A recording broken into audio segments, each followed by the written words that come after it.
As I went down in the river to pray, studying about that good old way. I had been away from God for a long time, even though I've been a Christian since I was 13, but I had been brought back by God to his church. That was a lot of that to do with Mountain View, and I was looking for a way to reconfirm my commitment to him. Well, I never thought that I would get baptised as full immersion, because I was baptised as a child, and I felt that would be hurtful to my family, to my mum in particular. Then Bettina's baptism started me thinking about whether that was something that God wanted me to do, and that would be a way of recommitting my life. And so I went to the Bible and looked at what it had to say about baptism.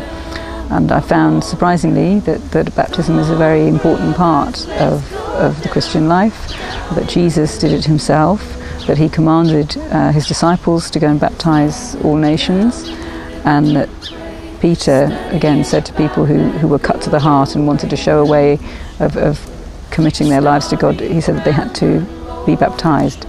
Then about a year ago, a friend of mine, Bettina, got baptized, and I remember being really moved by the things that she had to say and the things that Richard, the pastor, had to say about being part of a community, and how she was committing her life to the community and also the community to her, and helping her to walk with Christ. And I remember feeling, oh, but I need that too.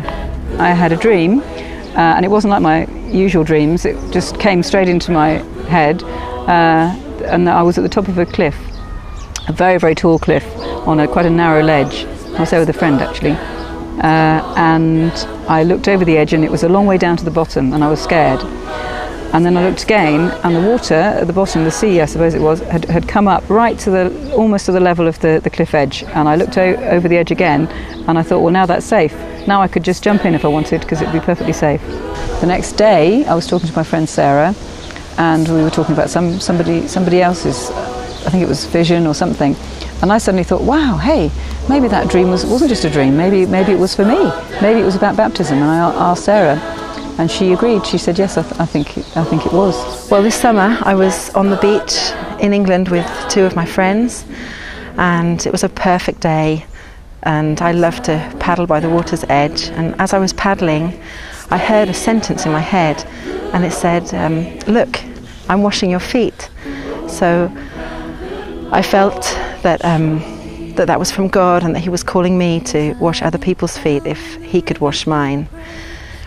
But then I heard another sentence, and it said, but there's more. You can come further in, and you can have more of me.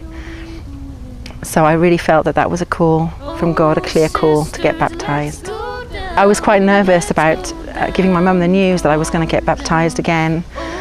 And when I finally plucked up the courage to tell her on the phone, she received it quite happily. It seems that she'd been reading about the importance of being close to God, and that being really the only thing that matters, that details aren't so important.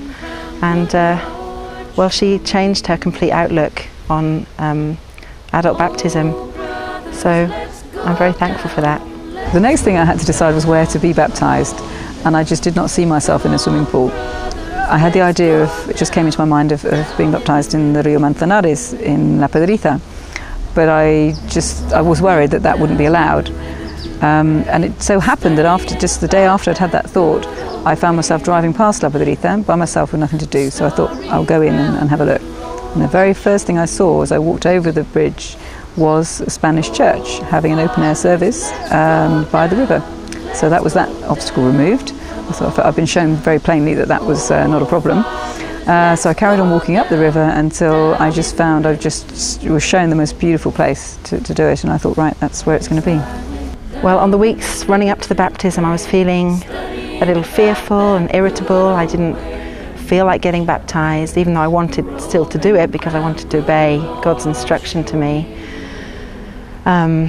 So I shared that in a time of prayer with Richard and with Belinda, and then in the afternoon, when I prayed again, I felt that God was saying, I know all about your worries, and it doesn't matter, just come.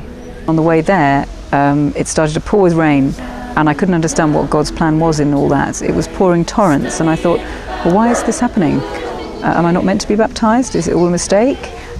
The rain stopped, the sun came out, and the baptism went ahead. It was lovely. And it was only afterwards I discovered that when the first people had arrived from Mountain View, that the sign "full" was up on the park. So basically, if it hadn't rained, all those cars wouldn't have left and we couldn't have had the baptism. So God had a plan.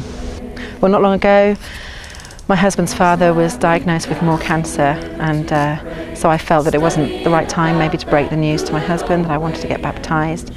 And I was in the middle of writing an email to Richard to tell him, let's leave it, it's not the right time, it's a really delicate moment.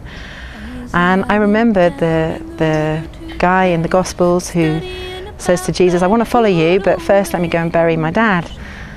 And I thought, no, I don't want to be like him. God knows what he's doing, it's his timing, and I'm just going to do it. For me, in the end, it wasn't about whether it was going to make me feel better. It wasn't about it wasn't about me.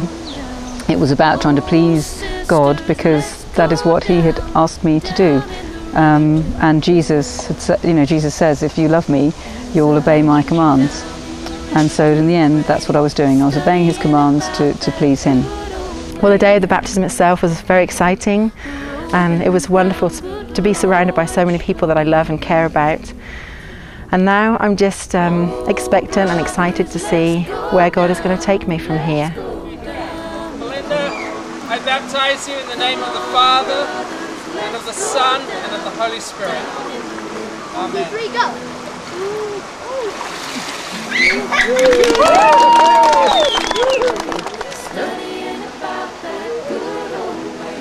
Sarah, in the name of the Father, and of the Son, and of the Holy Spirit, we baptize you.